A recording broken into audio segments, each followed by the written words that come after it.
Hello student, today continue the chapter improvement in the food resources. In previous chapter we study about the animal husbandry and cattle farming. Today we study on the poultry farming. Poultry farming is the undertaking the rise the domestic fowl and egg production the chicken meat. The mainly the poultry farming the for egg and meat, because you know that our country population increase day by day, and demand of the meat and egg also increase. So that we must be fulfilled by the help of the poultry farming. They the We know that the Indian breed is not fulfill the this demand. For that for this the purpose, we must be need a good variety of the breed, so that we cross between the Indian breed with the foreign breed and make the desirable breed. This variety is the new variety is desirable trait. First, number of the quality of the number of quantity of the chicken also increase, and dwarf boiler parent in commercial chicken production, summer adaptation, capacity tolerance to high temperature, low maintenance requirement, and reduce the size and egg laying birds ability to utilize the more fibrous cheaper diet to formulate using the agricultural byproduct. बच्चों मेरे कहने मतलब कि poultry farming जो होता है, जिसमें ज़्यादातर मुर्गी के लिए ज़्यादातर हम लोग करते हैं, उसका अंडे और उसके चिकन मीट के लिए। तो इसके लिए क्या होता है कि जो हमारा जो देसी जो है, जिसको कहते हैं जो इंडियन जो है एसएल, जो उस पर उसका जो प्रोडक्शन हम लोग करेंगे तो बहुत ज़्यादा नहीं हो पाएगा, और वो उससे हमारा जो जितना डिमांड है उसकी पूर्ति नहीं हो पाएगी।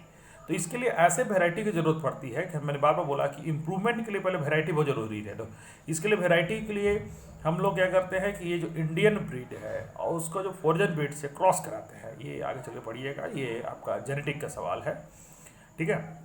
तो इससे एक न्यू वैरायटी पैदा होता है, और उस वैरायटी में क्या होता है, इसके क्वांटिटी नंबर ऑफ क्वांटिटी जो चिकन बढ़ जाता है। और उसके बाद ये समर एडप्टेशन है, ज़्यादा गर्मी में भी रह सकता है, ज़्यादा हाई टेम्परेचर में भी रह सकता है, मेंटेनेंस कम है, ठीक है।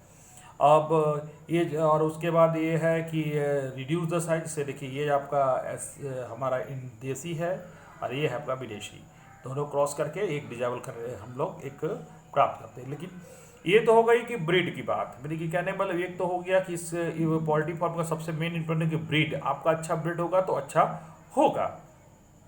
उसके बाद इसको ज़रूरी है कि इसमें हम लोग को एक डेली जिसका जो कहने का मतलब है रिक्वायरमेंट जो है, यानी कि बॉयलर चिकन जो feed the variety rich of supplement, एक तो पहली बात है। अब तो हो गया कि ये अच्छा ब्रीड उसको, लेकिन अच्छे ब्रीड को अच्छा उत्पादन के लिए हम लोग को उसके साथ उसका डाइट भी उसको करना है। Boiler chicken feed with vitamin rich supplement feed the good growth of the rate and better feed efficiency. ये ज़रूरी है कि उसको बहुत ज़रूरी है कि आप उसको अच्छा खाना खिलाएंगे तभी ज़्यादा होगा, ठीक है। और care of the taken avoid the molality rate, और ये भी ध्यान में रखना है कि उसकी मोलिटी रेट, इसकी मौत ना हो जाए, मरे ना, ठीक है। उसी लिए देखिएगा कि हर जगह पोल्ट्री फार्म में ठंडा में अलग व्यवस्था, गर्मी में अलग व्यवस्था रखा जाता है।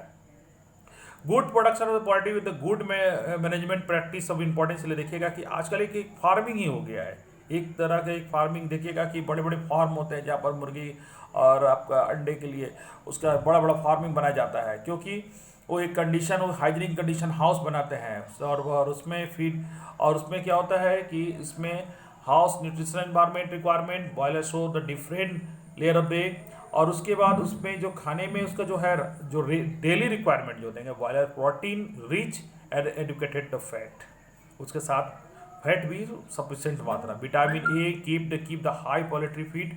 ये ज़रूरी है कि उस लोगों को विटामिन भी, क्योंकि जितना वो ज़्यादा वो उसको प्रोटीन एंड जो डाइट खिलाएंगे उससे वो बेटर उसका क्या होगा कि ग्रो होगा प्रोटीन। और उसके बाद ये तो हो गया पहला बात अच्छा ब्रीड, दूसरा हो गया उसका खाने पीने की बात, जिससे वो ज़्यादा से ज़्यादा उत्पादन हो। उसके बाद आता है उसके बाद फिर उसका बीमारी बहुत होता है इस सब में। देखिए आज के कोरोना वायरस के चलते बहुत पोल्ट्री फार्म तो बंद ही के बराबर का है, क्योंकि बहुत लोग क्या उससे क्या गया कि उसको बीमारी होगा तो उसको खाने वाले को बीमारी हो जाएगा, इसलिए बहुत जगह पोल्ट्री फार्म बंद। लेकिन ऐसी कोई बात नहीं है कि कोरोना वायरस सबको पोल्ट्री फार्म से नहीं होता है, लेकिन फिर भी डर के मारे हम लोग नहीं खा रहे हैं। तो poultry farm is suffering with number of the disease, virus, bacteria, fungi, parasite as well the nutritional deficiencies, ये सब। दिस इज द इसको इसके लिए जरूरी है क्लीनिंग, सैनिटेशन, साफ सफाई भी। बहुत लोग पोल्ट्री फार्म में जैसे तैसे छोड़ देते, वो भी नहीं चलेगा। और उसके बाद रेगुलर इंटरवल में उसका सफाई, डिसेंटिफिकेशन होना चाहिए। वैक्सीनेशन जो है prevent the disease, reduce loss poultry during the ओवरटिक डिजीज। जब बीमारी हो तो उसको ये सब रोकने के लिए ज़रूरी है वो काम करना, तभी जाके क्या होगा कि ये जो है पोल्ट्री फार्म आपके फ़ायदे का सौदा होगा, नहीं तो आपका ये नुकसान भी दे देगा। यानी कहने वाला आज हमने जाना कि ये जो पोल्ट्री फार्मिंग का मतलब होता है जिसमें हम लोग इसका ज़्यादातर एक प्रोडक्शन और चिकन मीट के लिए हम लोग करते हैं। तो हमने बताया इसके लिए क्वालिटी पहले अच्छा होना चाहिए। दूसरी बात, क्वालिटी अच्छा हो गया तो उसका खाना अच्छा मिलना चाहिए। खाना मिलने के साथ अगर खाना पीना सारा व्यवस्था ठीक हुआ तो उसके बाद उसका डिजीज से बचने के लिए भी आपको व्यवस्था करना होगा, तभी जाके आपका इसका इम्प्रूव, ये जो मतलब जितना इसको इम्प्रूव करेंगे उतना ही क्या होगा कि हमको ये प्रोडक्शन मिलेगा। और इसके साथ भी क्या हुआ कि अपनी जो डिमांड है उसको हम लोग फुलफिल कर पाएंगे। तो ये हो गया। आज हम लोग पहले बात किए कैटल पर, जिससे मिल्क के लिए होता है। दूसरा आज बात किए ये अंडे और मुर्गे के जो खाने में आपका जो